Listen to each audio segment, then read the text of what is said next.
keep trying until you get that aha moment. Find that concentrated orange juice, that thing that people just go, oh, wow, I need that. This is the story. This is the one that when they hear it, they go, that's me. I want that. And they opt in. I think selling stuff to people that have a problem you can solve, that have the money to solve it, and have the decision-making authority and interest to say yes is not cheating. That's the way business should be. Welcome to Connect to Market. I'm Casey Cheshire. Join us as we learn from marketing leaders who are driving founder-led growth. We're sponsored by Ringmaster, building B2B podcasts and communities to reconnect you with your audience. Here we go. Hit the button. We're started. We're going. This is happening. Oh my gosh. What a way to start a podcast. Zounds. It's happening, my friends. We are doing this podcast, and this is an expert series interview conversation. We have someone who is an absolute badass, but from the ranks, marketing leader, thought leader, best-selling author, award-winning podcast host, imposter syndrome, keynote speaker. He's spoken at several different conferences you've probably heard of, Inbound being one of them, author of LinkedIn, The Sandler Way, and Playful Humans. He was honored 2023 Top Sales and Marketing Podcast, finalist in that race, host of the Human First AI Marketing Podcast, founder of Avenue 9, Mike Montague. Welcome to the show, sir. Hey, good to be here, my friend. It's great to be on one of your shows again. You've been on one of mine. I've been on one of yours. We just keep doing podcasts together, and it's fun. I like it. I do also, though, like a low bar. So I feel like we need to reset after that intro and just be like, I'm figuring some things out. Ladies and gents, Mike, right? You're just like, here's the guy. I agree. But you know what? I feel like we have to just keep inventing podcasts so we can interview each other. That's right. Yeah, we'll create a new show. It's your turn now, sir. It is. I'll have to have you on the Human First AI Marketing show. I don't think you've done that one yet. Cool. No, I haven't. And then I'll invent another podcast and have you on that one. And we'll just go back and forth. Sounds good. Yeah, keep it rolling. And there'll be like 8 or 9 different pods that only have the two of us as guests on them. Well, hey, I'm excited for this, man. I can't wait to ask you this first question. In order to do that, I got to get out my giant foam finger and ask you, what is the number one thing that marketers need to do in order to connect to their market? I will say that I am very bad at number one things. I have a lot of favorites. I have a lot of number ones and a lot of best tips. But my go-to with connecting for your audience is always telling their story better than they can tell it themselves. So what I mean by that is it just builds a ton of trust if you can describe their world almost like you're a mind reader. And you're like, hey, if you're a small business owner, you're probably experiencing XYZ. And when this happened to you. And you thought, item C. And if you get that stuff right, there's this huge trust and huge connection with your audience. I mean, one, you have to really know what you're doing to be able to do that. And you got to connect and you got to interview your clients, your prospects, and people in your industry to find out what those stories are, what's really happening in the real world. But when you can articulate that, it's like you're reading their mind. They get this moment of like, wow, he's the expert. He knows what he's saying and he knows my world. And that's what creates that authentic connection. Dude, man, what a powerful, I love this. I was just reading a book, Gabor Mate. I think I ordered that at Starbucks. Oh yeah. It's called Scattered Minds. Of course, I couldn't remember the name. Scattered Minds. It's on ADD, where it comes from, and then how to fix it. And the first couple chapters of the book, he goes, this happens, and he has it. So he goes, this happens, and then this is how your wife feels about it, and this is how this interaction with I'm like, oh my gosh, right? So it was a brilliant hook. Before you even got into the practicalness of like, what are we going to do about it? You go, okay, this guy knows, right? And so he's not throwing out some weird stuff and, that maybe he's sort of skeptical. He doesn't even believe me or what. No, he knows. So if we can do that in the business world, man, it's like you've opened doors. Yeah. I always think about like the old, you might be a redneck bit from Jeff Foxworthy is like, If you've ever had, a car up on blocks in your front yard, you might be a redneck. And I feel the same way. Yeah, I've felt that way about dyslexia. I call it dyslexia uh, for me. But if you've ever, messed up a word so bad that spell check can't even guess what you're trying to spell, you might have dyslexia, right? Yeah. And I think if you can do that for your clients, if you can continue to tell these stories on social media, on podcasts, on your blogs and your emails and all your marketing, and even your sales calls, if you can say, hey, if you've ever, felt this pain before, you might be a good client for me. And I think the opposite is also true. If you're feeling this way, you're not a good fit for me. Also builds a ton of trust when you disqualify people. A lot of people miss that part of their story too, is creating an us versus them kind of mentality means there's got to be a them. There's got to be somebody we're not right for in order to zone in on who you are right for. Yeah. I was on a call the other day and I think I sort of like passively hinted at they weren't the right fit. But I think next time I need to call it out more clearly. Hey, no, it's just you keep thinking this way. I'm trying to tell you to think this way. You don't want to think that way. That's okay. But we do this. So that's a good point. The negative can be just as good as the positive, but you got to then plant the flag and say, not you. Yeah. And it's hard for people. So that's one of the things why I think you need an expert, marketer or somebody that's outside your business a little bit. Sometimes it's hard to see the forest through the trees and it's hard to say, well, I want everybody's money. We can help everyone. Yes, you could help everyone, but not everybody wants your help. They have the money to pay for it. They're going to be fun to work with. There's a lot of jerks out there. I was actually telling somebody this just yesterday. The person that came up with the customer is always right axiom, do you know that one? Uh, didn't actually say that. He said the market is always right, which means if you're not a fit for anybody and nobody's buying your stuff, you need to change your business, change your message, right? The market will win out in quantity. It's kind of the majority rule thing is what he was talking about. Individual consumers can be wrong. Individual consumers are idiots. Individual people can have no money and they can be very difficult to work with and they can just not be a good fit. So I always try to remind my customers and my clients of that like I'm looking for people that are the exact right fit, that are going to love what I do, that are going to be happy about it and tell other people. And I'm lucky that I'm old enough and have been in business long enough to not have to work with jerks anymore. So I just skip those people and I put that as part of my qualification story. And that's the smart move. And when I think about how you have to claim that you know what they're going through, I think the more specifics you can get and the more clear you can get, the stronger it's going to be. Like it's sort of the weak stuff that just doesn't count, right? Yeah. Do you want to make more money, save time? You know what? Yeah, you're right. Those are anytime people see that they go, yeah, this is totally a scam. They're like, yeah, okay, make more. Well, my question for you on this though is like you mentioned early on, we got to connect with people, we got to interview them to find out what's really happening. Easier said than done, or no? How do you like to go about that? How do you get connected?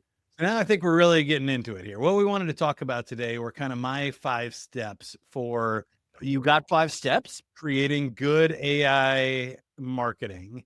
And it starts with this scalable story. I think too many people kind of start with a blank page and they go like, I need to make up a marketing idea, or they try to use AI like a magic wand and they're like, I'm going to type in this one prompt, build me a marketing plan for my, local plumbing business or whatever it happens to be. And you're like, that's not really going to work that way. We need to do a lot of work before we get there. But your question is it that hard? I think it's not if you slow down and take the time to do it. So what I do with my company in step 1 is interview the founder about why they started the company, what was the problem they always wanted to solve. There's always that there had to be a better way moment, right? Where you're like, I realized there was a hole in the market because of X. That's an important piece of your story. The other one is your clients. What are they hoping to solve? What understanding their worlds and being able to tell their story means you need to hear it from quite a lot of people. If you don't have any clients, start with prospects or other people. I love podcasting because you can set up a weekly or even daily interview with people who would be ideal clients for you and say, tell me your story. You can ask them a bunch of great questions. What are you doing now? What have you tried to do to fix it? Has anything worked before? Why did it stop working? What's your best guess at the problem? What's your best guess at the solution? A bunch of questions like that that will help understand their current real world scenario. Another great place to look is competitors and vendors, people that sell products to you, other people in that industry information. Once you start collecting all of this, it becomes great context to then put into AI or you just put into your brain and say, okay, based on now everything that I know about this problem in the business, who am I trying to serve? What's the problem they're trying to solve? How am I going to solve it better or differently than anybody else? If you can't answer those three questions, anything you make is just going to be marketing slop and spam. You're basically just saying, "Hey, buy from me because I want you to." And you quickly are now in the commoditized bucket, right? So they're looking at how many sprockets you have and what cost do you have, and can you clean my gutters for $20 less, right? Seth Godin calls that a race to the bottom, right? It's just a race to the bottom. If you want to start a gutter company and you say we do gutters cheaper than everybody else, and you want to race to the bottom and do it for as little money as possible, God bless you. I hope you have fun with that. I don't. I want to be at least in the top 10% of most expensive companies and make the most amount of money and most impact for my customers and not be judged on price. It makes me wonder if you and I should start a gutter company, but race to the top and make it just absurdly expensive. And, no one will buy, but occasionally someone will put an order in for like 10 grand and we'll be like, hey dude, what are you doing this weekend? I know what I'm doing. I'm gonna go clean gutters for about an hour and make 10 grand. That's what I'm doing. There you go. Yeah. And I'm sure if you really wanted to, you could find that niche market, right? There's probably some skyscrapers or something that it would take 10 grand to clean the gutters on. Back to the heights now. Yeah. Yeah. Maybe we should, white glove service, right? You're on the roof. I'm talking you out of it. But yeah, I imagine there are people in the world paying 10 grand or more for them to clean their gutters or something. So all of that is possible. I think what we're saying here is step one is you got to figure out what business you're in, what business you want to be in. And then the people that you're solving the problem for, how do we get really specific? Let's hear it from them and their words. And in today's world, you can just turn on AI transcripts in a Zoom call with one of your prospects and just record everything they say in their language, put that into ChatGPT and say, tell me, about their problems, their solutions, what their expected budget would be, like what a good marketing campaign would be to reach more of these people, or even do the research. How many of these people are out there, and is it a viable market in my space? And I think that's the best way to do it. Man, this takeaways galore. It was funny. We even had takeaways before we even hit record, those are bonus. So yeah, I mean, you and I both love podcasting for this reason, just the idea of just swooping down from the sky to ask questions and find out what's going on with people. But I love the fact that you even said, but before you go chat with someone else, understand what you do. Because I mean, how many times do you encounter people where they don't actually know what they do?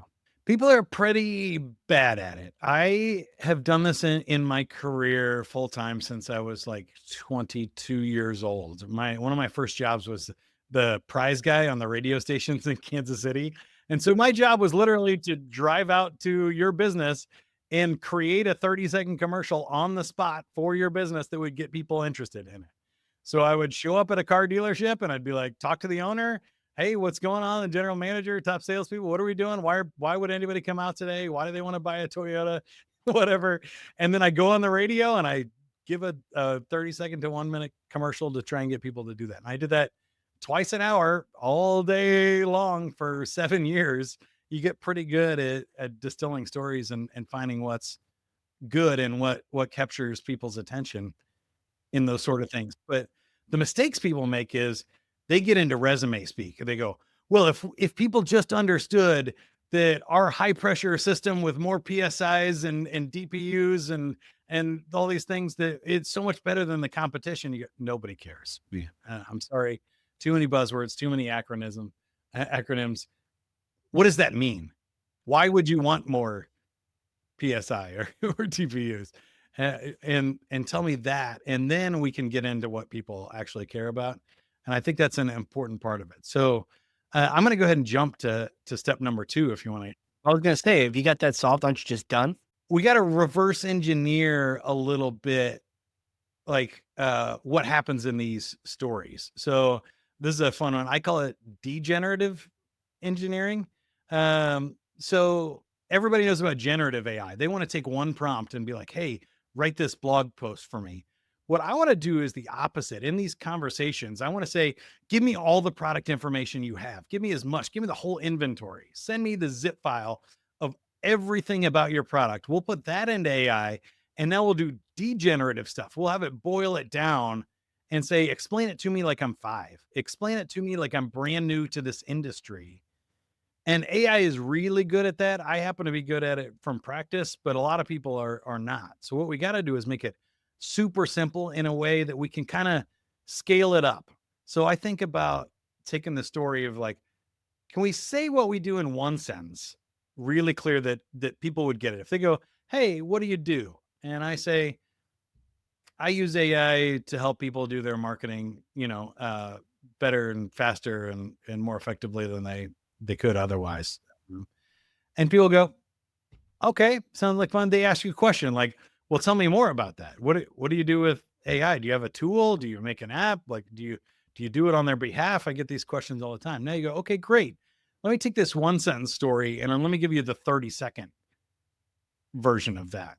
And for me, mine is a 3-part story. I love things in threes because people can't remember lists longer than 4. So my things are, most people, if they don't know what they're doing and they try to use AI for their marketing, they either, like we talked about, don't know what to put in or what to say. So they just make bad generic marketing. Number 2, they don't know what pieces to make. They don't know how many social media posts, how many blog posts, what an email looks like, all of the other things. Or 3, they don't have the marketing expertise and strategy to review what AI makes. And so whatever it makes, they just go, okay, that's great. And they copy and paste it. And they don't know if it's actually going to work or not at the end. Right. So that's my 30-second story. Now I'm also writing a book that is like the 3-hour version of that story. Or we're doing a 30-minute to an hour version of this year in a podcast telling the same story with the 5 steps. Now I can blow that out. I also have a 9 AI, since Avenue 9 is my business, it's the A9 factor framework, is 9 steps to this story that I can then blow this out. And then longer relationships, if people follow me on YouTube or the podcast, I'm telling this story over hours and hours of content and different nuances and different analogies, and I can blow it out. I can go teach a class on it. I could do a 1-day workshop, and I'm just getting longer and longer versions of that same story, which is what you do for a living. Does that make sense? Yeah, because different people like to consume it in different ways. Sometimes you haven't earned the right to be able to tell them in 30 seconds, so you'll hook them in, but you give people as much as they want, so they kind of can take it and run with it. Love that. How do you use AI to help generate that? Yeah. I love AI because, and now sometimes it can get a little weird because I think about it like concentrated orange juice. That I want to take all of the information and boil it down to this concentrated orange juice first. Let me get the really important story. Like, what do I do? Who's it for? Why is it better than any other their other options? Right. If I have that core story, then I can think about, okay, if I water it down with AI or if I stretch it out, is it going to get too watered down? And then sometimes I need to boil it back down to the concentrate again. And as you contract and expand the story, it can get a little weird. So you do have to keep an eye on it. But I use AI for both. I think it does better when I ask it to boil it down and say, simplify this. I just had this hour-long conversation with Casey. What was the 3 most interesting parts of the whole thing? And then I'll turn that into a different piece of marketing content, right? And so other times I'll have to take it piece by piece. When I expand the story, like for the book, I'll say, take all the interviews, the public speeches I've done, and give me an outline for what a book would be. Okay. And then we're going to take chapter one and give me a 5 sentence outline for what chapter one would be. And then give me a 30-line summary of what the sub bullets of these five main points would be in this chapter. And then once I like those and I correct those a little bit, I'll say, ask me questions about each one of those that would give you the context. And this is step number 3, by the way, the context to be able to write this chapter in my voice, in my language, as me, to my audience persona with the relevant positioning and everything. And once I've rebuilt all of that concentrated orange juice, AI can then go through and write that book chapter for me. But if I don't do that work first, it just keeps watering down the orange juice, right? I take one thing that I said that was smart and then I keep stretching it out until it just doesn't, it's not effective anymore. Nobody wants it. Doesn't taste good. It needs the context to be able to do that. How much context? It's a great question. I kind of use as much as I can get.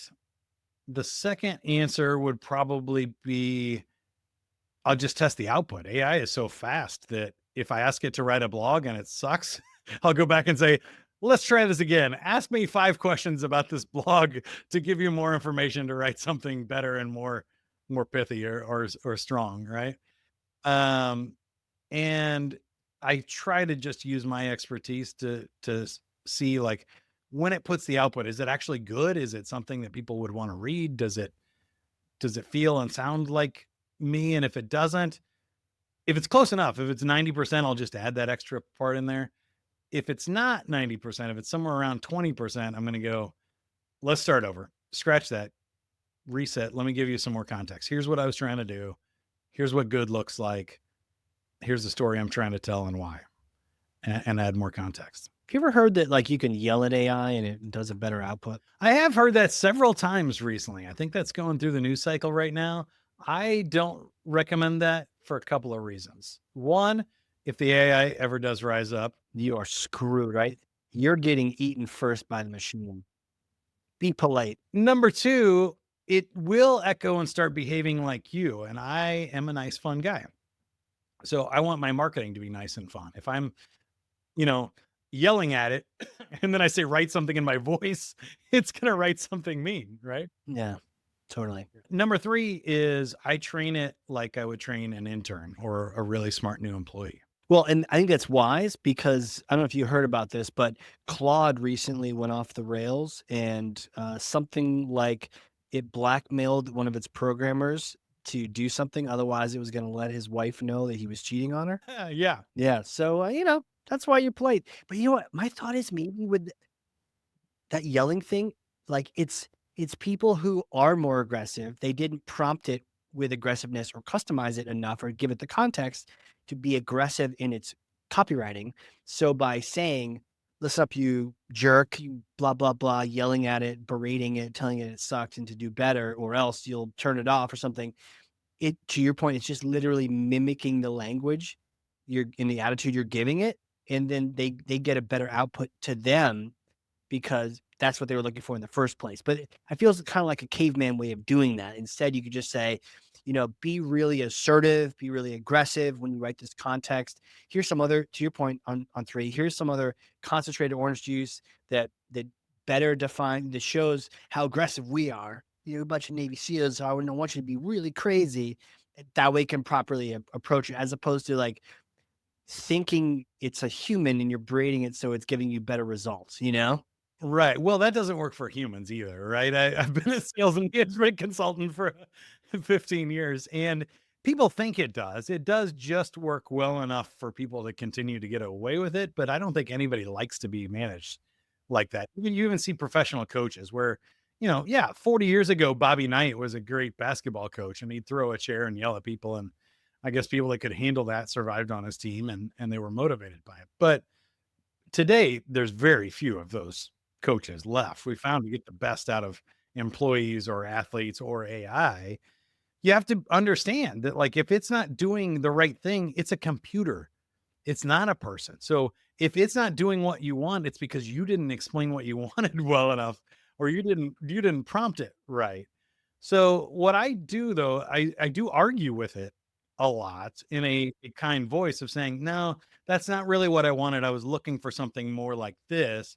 Or if like you said, if you want it to be more assertive, I'll say, give me the TDLR version for CROs who don't have time to read this entire blog. Give me 5 sentences that's super powerful, aimed at a senior leader. And it'll rewrite what I said in my nice, kind voice for people who are high D dominant people. Or if I'm trying to sell the Navy SEALs, rewrite it like it would sound like came from a Navy SEAL. AI is great at that. And that's actually step number 4. We did it again.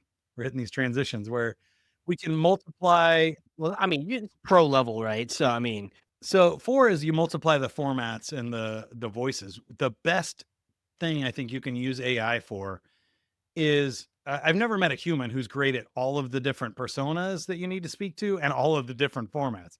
You and I love podcasting. We also happen to be ridiculously good looking and great on video, but maybe we don't like writing, or maybe we don't like doing well, tell me more. Yeah, very accurate. Yeah.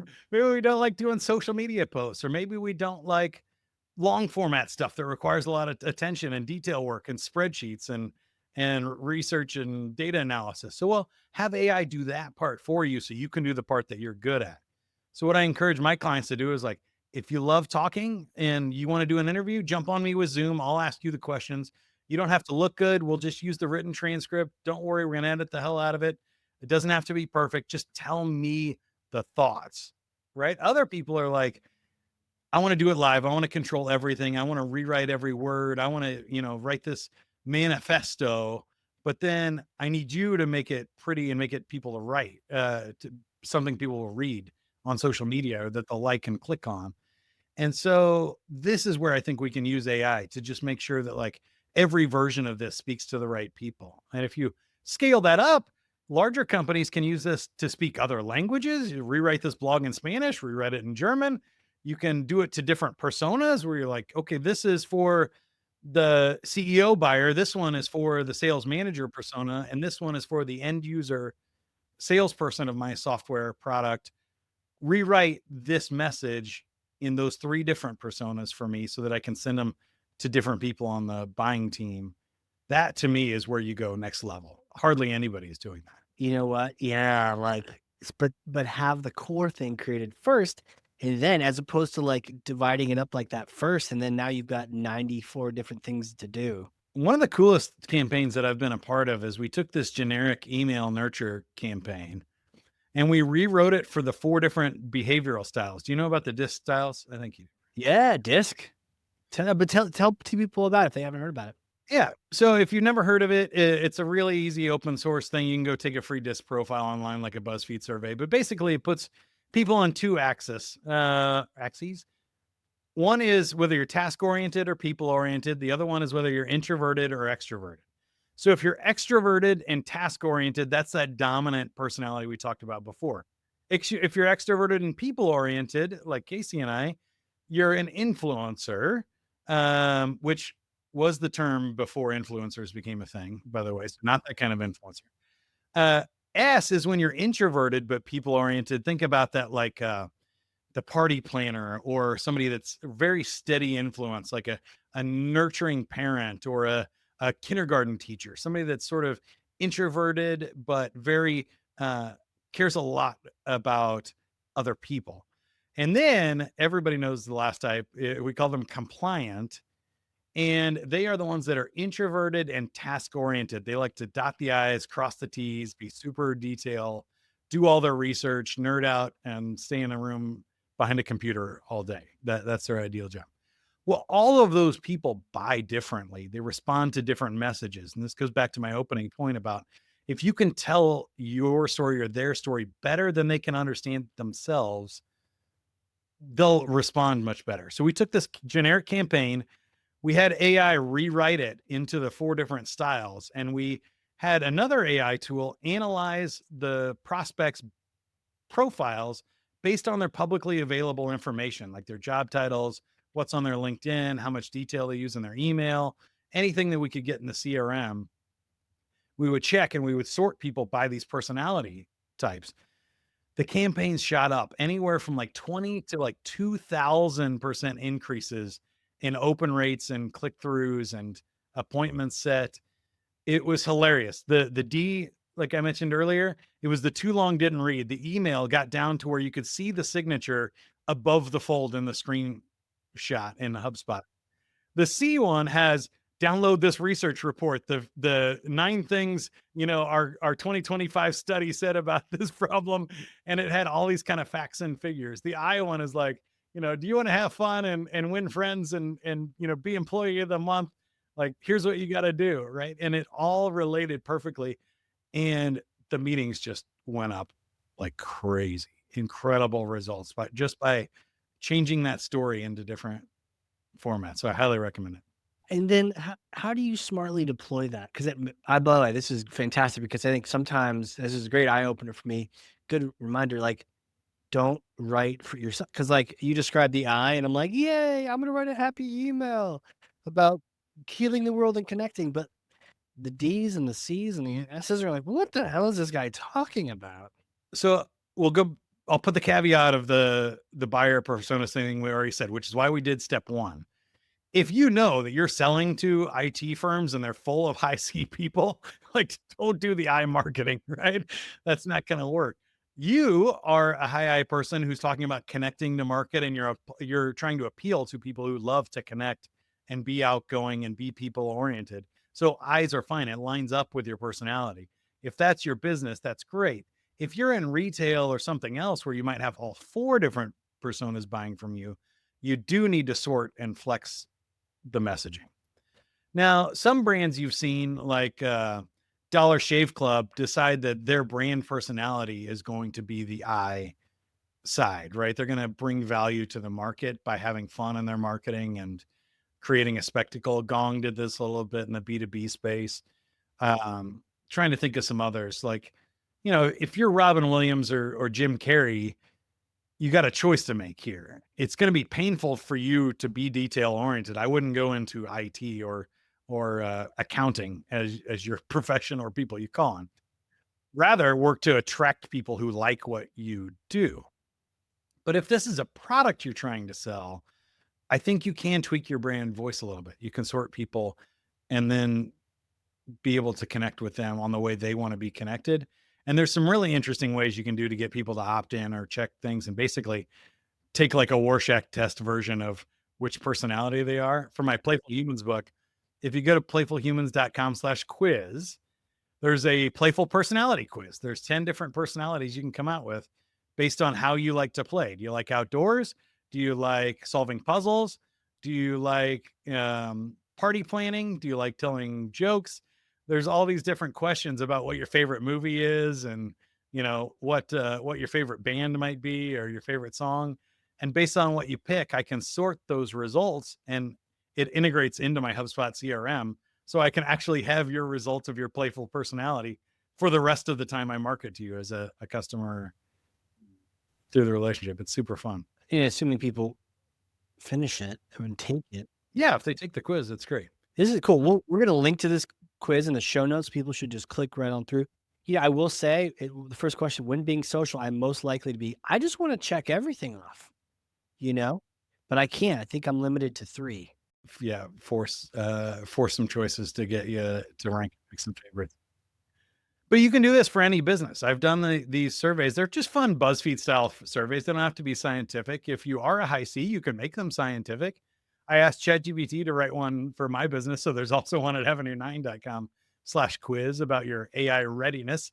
But I love these because they're fun, they're engaging, and it gives me more information about who my buyers are.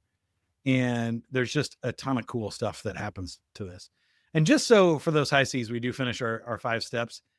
Number 5 is integrate and automate, which is what we're talking about now. So I integrate these tools together so that Interact is the tool that I use there. If you take the quiz in Interact, it automatically syncs that to my HubSpot system. And then I use that information in HubSpot to put you into different nurture sequences. And then the tool I use For the disk stuff is a completely different one that will rewrite and sync up in the HubSpot different disk profiles and information. And so it's not 100%. This one I leave at number 5 because it depends on your business. There's a lot of craziness that goes on and what you're trying to automate, and the capabilities of AI change every single week. So I would just say don't forget to, update ongoing campaigns, put standard operating procedures in place if there is a human part where you need to like copy and paste something from ChatGPT to LinkedIn or something because they don't allow automation. All of those kind of things happen at the end rather than the beginning. I think too many people try to choose their tools based on what integrates, or that they're going to create some master money printing machine if I just get all these tools to work together and stuff. And I think you're starting at the wrong end of the problem. I would look again at, what problem you're trying to solve for who, and then automate the parts that make sense and integrate the tools that integrate together as they go. And eventually, I think, within the next 3 to 5 years, all the tools are going to integrate, and you'll be able to have AI talk to AI and figure it out, or you can just use AI to write the code to integrate the APIs with other stuff. But I wouldn't mess with any of that. Nah. Is that fair? No, it's totally fair, man. Like, but I mean, I've been a fan of Disk for a while, but I've never thought of practically integrating it like that before. It makes total sense, or at least considering who your ICP is more likely to be than not, in the way that you communicate, not communicate the way they want to be communicated with, not the way that you like to do it. That's exactly it. That's one of my old Sandler lessons from my sales training days. And DISC is just one of the frameworks. So you can also use Myers-Briggs, Strength Finders. A lot of people do the learning styles, auditory, visual, or kinesthetic can be very powerful. Some people just respond to visuals like infographics and fancy pictures. Other people want to listen to a podcast. And if you're on a podcast, you can't really describe this visual output of your PowerPoint presentation and expect it to do very well. So you got to adapt your marketing to that. Kinesthetic is touching, feeling people. If you're, I happen to be squeezing a koosh ball right near, if you're watching the YouTube video version. And so like, if you got to touch and feel things, or get an understanding of how people feel and use emotions in their marketing, that's a different style of communication than even the auditory or visual stuff. So if you got a product people want to get their hands on, like a fuzzy sweater or something you're trying to sell, it's harder to do online than it is in the store when they can touch and feel how soft it is. Yeah, and like you need a graphic that can convey that. You're right, because I'll walk through a clothing store and I want to feel the fabric. What is this? And you're right, you can't do that virtually. So you got to consider that. But all those go back to who are you trying to sell to? What's the problem you're solving? And like, how do you line these up? These are the marketing magic pieces that, like, once everything gets into place, it just clicks. I find that they're actually pretty obvious, that it doesn't take a lot of A/B testing and marketing stuff. You can argue with me on this one, Casey, but I feel like we're similar personalities. You're probably going to come down the same way. Measurement is great. If I'm a huge brand and I'm Pepsi or something, I should be looking at all my inventory and understanding like why sales dropped in one market over another. But if I'm a small business, it's usually obvious. In my career, when I've created something that worked, it's like I can't stop getting people to ask me for it. Right. And when I wrote the LinkedIn book, LinkedIn the Sandler Way, this was in like 2015 when social selling and everything is blowing up. And I got speaking events all across the country. I didn't even have to market it. I wasn't doing any outreach. I wasn't trying to talk. I would do a speech and somebody would say, "Hey, I am in another group. They need LinkedIn help. Will you come do this for them?" And it took off all the way to the point that the book was actually picked up by LinkedIn themselves, who said, "We get this question from salespeople so often. Can we just take the book and send it to everybody that's a Sales Navigator subscriber and send it to 80,000 people?" I go, "Yeah, I probably don't have to measure that, right?" That's a clear, obvious answer that I'm speaking to a problem people have in a way that solves and resonates with them. You know what? Man, we can kind of complicate it ourselves in the marketing space so much. And my multi-touch attribution model is a little bit mixed here. But a great reminder that if it's working, it's you. If you have to really do some deep diving on those metrics, well, first of all, it's probably not going to be statistically significant, and it's probably not working nearly as well as you need it to. How many small businesses really even have the data that can be statistically significant, right? Um, so I'll give you one other example just because it's fun and it's total humble brag. I get to talk about my successes, but um, for the Sandler sales training program, we had this introductory 2-day boot camp program we called Foundations. It was always sold with the bigger program, but we decided to break it off and make it a separate kind of intro trial offer, just do this 2-day boot camp by itself. The very first year, it did over $4 million in sales.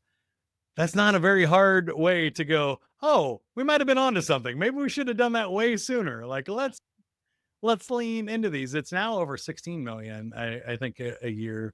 Now that's like I don't know, 10 years later or so. So you're buying beer next time we go out, is what we're saying.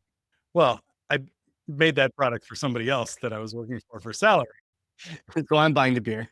Yeah. What I'm saying is, like, keep trying until you get that aha moment. Find that concentrated orange juice, that thing that people just go, "Oh, wow. I need that. This is the story. This is the one that when they hear it, they go, that's me. I want that." And they opt in. I think selling stuff to people that have a problem you can solve, that have the money to solve it, and have the decision making authority and interest to say yes is not cheating. That's the way business should be. So, like, just keep working on the offers, working on the messages until it gets good. Dude, this is fantastic. How can people connect with you if they want to reach out? Well, the good news is I'm in internet marketing. So you can just Google Mike Montague or Avenue 9 and you'll find it. LinkedIn is my preferred channel if you want to get in touch with me or follow what I do. The podcast, since you're listening to a podcast right now, I'll speak your language and say, just whatever you're watching or listening this episode on, go search for Human First AI Marketing and check out my show where I interview an AI marketing expert every week, all the way from like data scientists and people doing crazy background experiments to people that are just marketers and doing fun things and branding and making cool tools and Emmy-winning video producers that are using AI to, create scenes and stuff like that. So good fun stuff over there on that show. That sounds like a great show, man. So I'm going to check that one out, but we're also going to link to all of those things, all of the things in the show notes so people can just click right on through and don't even need to type it. Don't even need to type it. Just click, touch the screen and away you go. Dude, thank you so much for coming on here. Literal masterclass. So many wise things. You know what they say? Surround yourself with people that are smarter than you. I have accomplished that mission today, and now I gotta go lay down because and I have a bunch of work to do after that because there's so many great things that I need to execute on this. But even just the idea of the different layers, the 1 sentence, the 30 seconds, the book, the different, and then your 5 steps, the scalable stories. Man, there's so much to nibble on here. I'm gonna just have to go throw this at AI and say, where do I start? Right? This is fantastic. There you go. That's great. Yeah. We'll grab the transcript and, I'm going to repurpose this and use it for all my marketing purposes and stuff too. Help me clarify my thinking on the book. But I love that you practice what you preach, man. You're out there doing it and living it and applying it in all your many businesses and adventures. So it's fun to talk to somebody who's actually doing the stuff too. And it's not just theoretical today. Yeah. Put it in practice, right? Like actual practical things and your conversation, so much there to bite on. What a wake-up call on the disc too, just making sure that I could be a little bit biased and selfish where I send it in a marketing that would resonate with me, but I got to make sure I check myself on that. So good stuff for those listening. If you learned something, I freaking know you did, because I literally have 2 pages of notes over here, front and back. Then share this with someone else. 1 person, 9 people, 3,000, don't even care. Who needs to hear this? Get good information out there. Leverage this. Check out the podcast. Get yourself informed on AI so that you stay with the wave and don't just get washed by. This has been amazing. Mike, thank you again, sir. Thank you. Have a great one. All right, everyone. This has been a crazy cool, very exciting episode of the Connect to Market Pod. We will see you all next time. And that wraps up another episode. Thank you for joining. For show notes and other episodes, visit us at connecttomarket.com. Connect to Market is sponsored by Ringmaster, creating podcasts and communities that create relationships, generate revenue, and drive growth.